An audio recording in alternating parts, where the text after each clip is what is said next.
ಒಂದ್ ನಿಮಿಷ, ಇಲ್ಲಿಗೆ ಯಾಕೆ ಕರ್ಕೊಂಡ್ ಬಂದಿದ್ದೀರಾ? ಬನ್ನಿ ಅಕ್ಕ, ಗೊತ್ತಾಗತ್ತೆ. ಯಾಕೆ ಇಷ್ಟೊಂದು ಕ್ಯೂರಿಯಾಸಿಟಿ ಬಿಲ್ಡ್ ಮಾಡ್ತಿದ್ಯಾ ಬಿಂದು? ಇಲ್ಲಿಗೆ ಯಾಕೆ ಬಂದಿದೀವಿ ಹೇಳು. ಅದ್ಗೆ ನಿಮ್ಗೆ ಬಿಂದು ಅಕ್ಕನ್ ಕಾಂಟ್ಯಾಕ್ಟ್ಸ್ ಬಗ್ಗೆ ಗೊತ್ತಿಲ್ಲ. ಇವತ್ತು ಅವ್ರ ಬಗ್ಗೆ ಜಾಸ್ತಿನೇ ವಿಷಯ ತಿಳ್ಕೊಳ್ತೀರಾ, ಬನ್ನಿ. ಅವರು ಸರಿಯಾದ ಸಮಯಕ್ಕೆ ಸರಿಯಾದ ಜಾಗದಲ್ಲಿ ಸರಿಯಾದ ಐಡಿಯಾ ಜೊತೆ ಸರಿಯಾದ ವ್ಯಕ್ತಿನ ಮೀಟ್ ಮಾಡಿಸ್ತಾರೆ. ವ್ಯಕ್ತಿನ? ಯಾವ ವ್ಯಕ್ತಿನ ಮೀಟ್ ಮಾಡ್ಸಕ್ ಕರ್ಕೊಂಡ್ ಬಂದಿದ್ದೀರಾ ನೀವಿಬ್ರು? ಬನ್ನಿ ಅಕ್ಕ.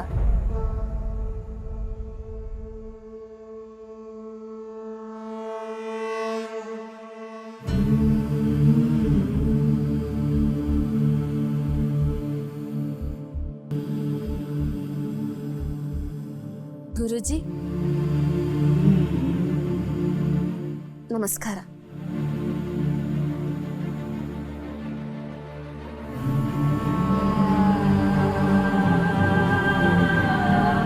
ಆದ್ಯ, ಶ್ರಾವಣಿ ಅಕ್ಕ, ಇವರೇ ರಂಗಯ್ಯ ಗುರುಗಳು ಅಂತ. ಕುಳಿತುಕೊಳ್ಳಿ.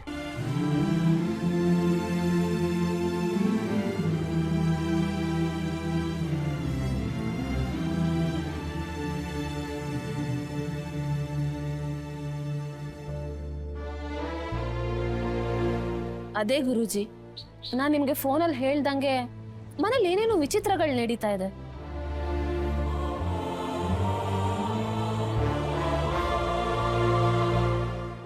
ಅದೇನು ಅಂತ ಅರ್ಥ ಆಗದೆ ಎಲ್ಲರೂ ಭಯದಲ್ಲಿದ್ದೀವಿ.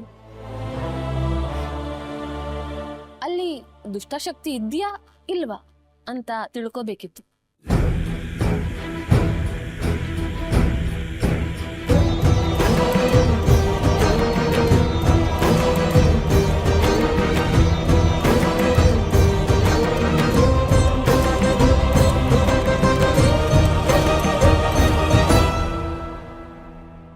ದುಷ್ಟರು ಇರೋದೇ ಶಿಷ್ಟರ ಪರೀಕ್ಷೆಗಾಗಿ.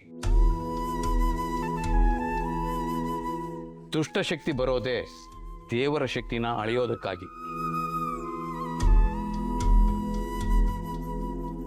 ಪರಿಶುದ್ಧತೆಗೆ ಸಾಕ್ಷಿ ಈ ತೆಂಗಿನಕಾಯಿಗಳು.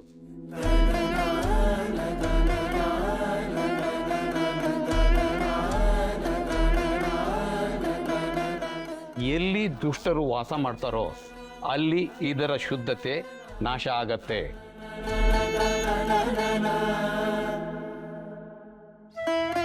ನೋಡಮ್ಮ ಶ್ರಾವಣಿ, ಇದನ್ನ ತಗೊಂಡೋಗಿ ಎಲ್ಲಿ ಸಮಸ್ಯೆ ಇದೆ ಅಂತ ನಿನಗನ್ಸುತ್ತೋ ಅಲ್ಲಿಡಬೇಕು. ಒಂದು ರಾತ್ರಿ ಕಳಿಬೇಕು. ನಾಳೆ ಸೂರ್ಯೋದಯದ ತರುವಾಯ ಈ ತೆಂಗಿನಕಾಯಿನ ಒಡಿರಿ. ಒಳಗಡೆ ಏನಾದರೂ ಕಪ್ಪಾಗಿದ್ರೆ ಅಲ್ಲಿ ದುಷ್ಟಶಕ್ತಿ ಇದೆ ಅಂತ ಅರ್ಥ.